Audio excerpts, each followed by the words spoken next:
atención, genera expectativa, preocupación, rechazo sobre el tema de la ley energética que casualmente se está debatiendo, que casualmente, según, no sabemos todavía, los votos de la RC estarían ahí. Sin embargo, hay posturas bastante preocupantes en torno a lo que significa la planilla y de lo que podría devenirse en la planilla de energía eléctrica que los usuarios tenemos que pagar. Eso incluso se ha criticado muchísimo por parte de quienes son seguidores de la RC y creen que no deberían dar los votos, ¿verdad? Sin embargo, escucharemos, por ejemplo, dentro de esa tesis, los asambleístas de Pachacutic específicamente, ellos rechazan rotundamente que la gente termine pagando o que la privatización devenga en un tema de aumento en la planilla para nosotros. Y eso es preocupante, principalmente acá en la costa. Creo que la planilla de energía es más cara en la costa por obvias razones. Por ejemplo, acá el aire acondicionado, como en su momento alguien dijo, un ministro, es que muchos usan el aire acondicionado, no es un lujo, es una necesidad. Ahora con el clima que uno termina viviendo acá, es invivible, insoportable, no se puede trabajar, no se puede pensar, no se puede vivir con un nivel de calor impresionante. Entonces, por supuesto que la gente va a usar el aire acondicionado. Maliciosamente un funcionario, no recuerdo si fue en la época de Lasso, creo que fue en la época de Lasso, no, todavía no, había dicho que culpa es de la gente que usa aire acondicionado y que pasaron y que crecieron en su nivel de vida. Pasaron del ventilador al aire acondicionado. En la sierra nos da frío, dice por acá. Claro, en la sierra no hay tanto aquello, o sea, abres un poquito la ventana. De hecho, cuando estuve mis días maravillosos en Quito, pues no hay aire acondicionado. Y en cambio los hoteles acá tienen que tener un aire acondicionado. Entonces tú lo que haces es abrir un poquito la ventana y estás congelado. A la media hora estás congelado.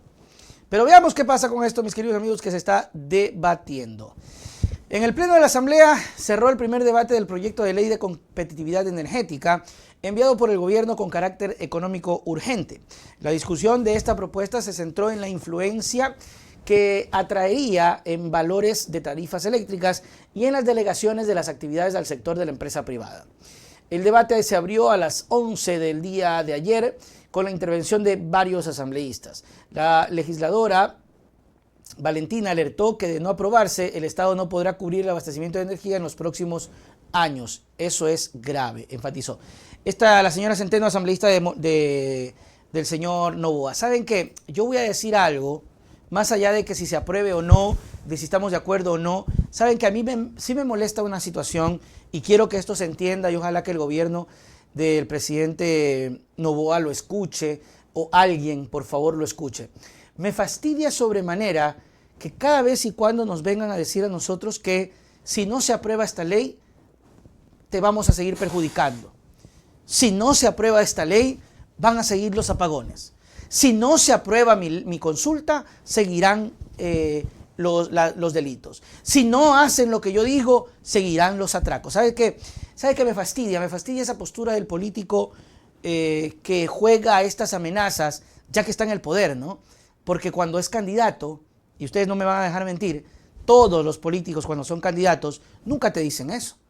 ¿Por qué no son honestos cuando son candidatos y te dicen, mire, la verdad es que si usted me da el voto, no le garantizo que pueda cumplir sus promesas? ¿Por qué no son honestos? ¿Por qué cuando son candidatos tienen la respuesta a todo y no importa si hay una ley? No, cuando son candidatos son valientes. Por eso yo siempre digo, a mí me encantaría que sigamos teniendo un presidente candidato, pero un candidato de acción, ya no de promesa porque tiene el poder, o a legisladores. ¿Por qué cuando son candidatos nos dicen, no? Porque la pregunta de la gente, ¿no? ¿Qué va a hacer con el tema de los apagones, de la inseguridad? Es que si yo llego a ser presidente o si yo llego a ser asambleísta, la solución es inmediata. Porque ustedes no merecen esto, porque ustedes no pueden vivir de esa manera, porque esto es inhumano. Llegan a la asamblea y empiezan las componendas, los amarres, los pactos, y empiezan los chantajes de que si no se aprueba, entonces, qué pena.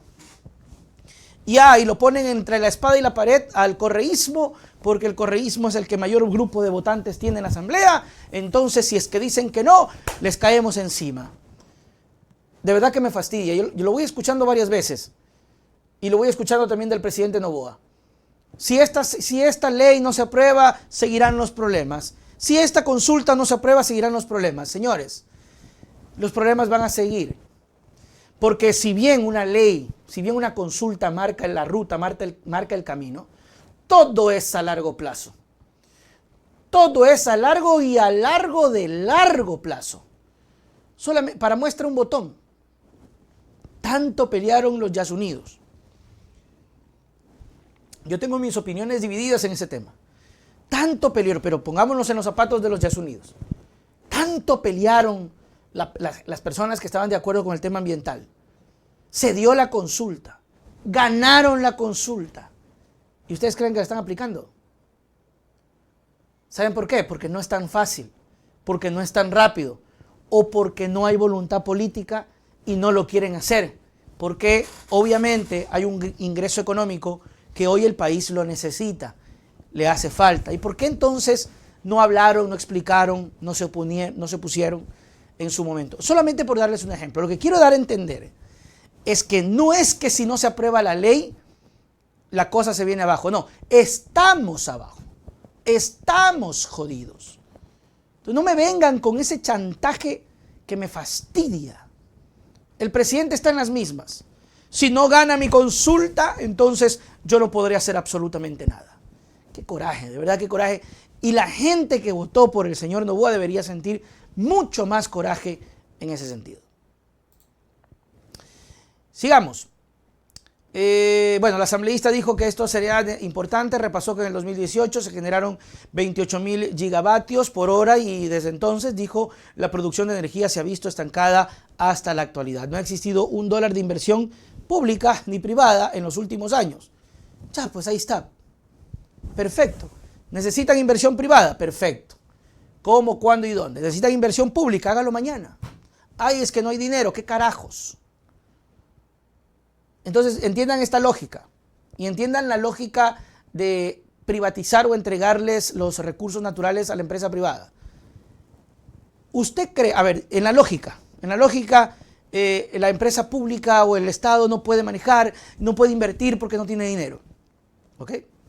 Y pagamos, hagámosle un promedio de, yo pago más o menos, yo pago bastante porque por la luz, los aires acondicionados, pero pongámosle un promedio de $50. Con lo que yo pago en promedio y todo lo que el país paga, el Ecuador no tiene para invertir en otras fuentes de energía, para repotenciar, para crear, para acomodar, no tiene, no hay plata, no importa. Entonces, ¿cómo puede venir a invertir una empresa privada y ya se soluciona todo si en la lógica con lo que uno paga no alcanza? ¿Sí me explico?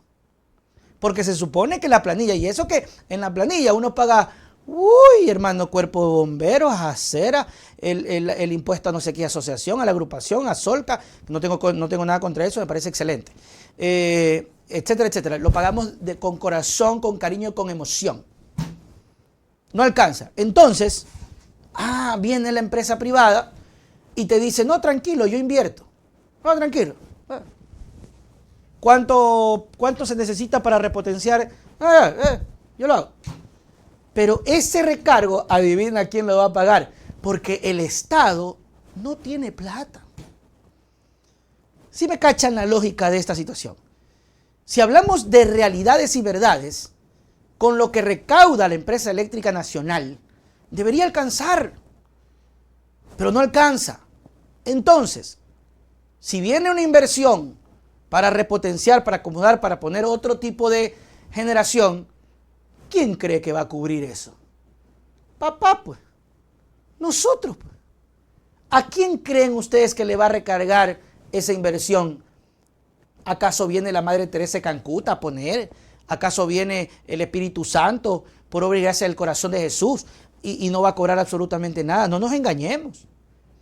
Entonces, he ahí la preocupación, he ahí el problema. Perfecto, lindo, hermoso. ¿Quién paga? El Estado. No tiene plata. Cobrarle a la gente. Y te mandan los $50 y abajo por conceptos de repotenciación, $10 más, $60, $20 más. ¿Por qué no nos dicen eso? Díganos eso de una vez. Sigamos, tengo por acá un superchat. ¿La única fuente para generar empleo son casinos? Mauricio Margau, ya vamos a hablar de eso. Eso es lo que nos está pintando el presidente de la República. A ver, pónganme mejor el video, creo que de un asambleísta, sobre esto. Hemos revisado esta iniciativa. La norma constitucional establece, entre comillas, que todos somos iguales. Y así deberíamos trabajar aquí. Legislar pensando en contribuir y dar una vida con dignidad a todos los ecuatorianos. Sin embargo, de esta normativa no se encuentra aquello. Es necesario señalar que la energía eléctrica es un derecho, no una mercancía como se pretende hacer entender a la población. Y al ser un derecho, es responsabilidad del Estado dotar, controlar todo lo que tiene que ver con la energía eléctrica. Sin embargo, aquí se está desviando de ese postulado constitucional. Como Pachacuti, y escuchando el clamor del pueblo ecuatoriano, consideramos que es urgente, necesario fortalecer el Estado. Y solo logrando el fortalecimiento del Estado vamos a permitir que los derechos a la educación, a la salud, a la seguridad, al empleo, a los derechos colectivos y a la naturaleza se cumplan y no sigan siendo letra muerta. No obstante, aquí no se está pensando en fortalecer el Estado.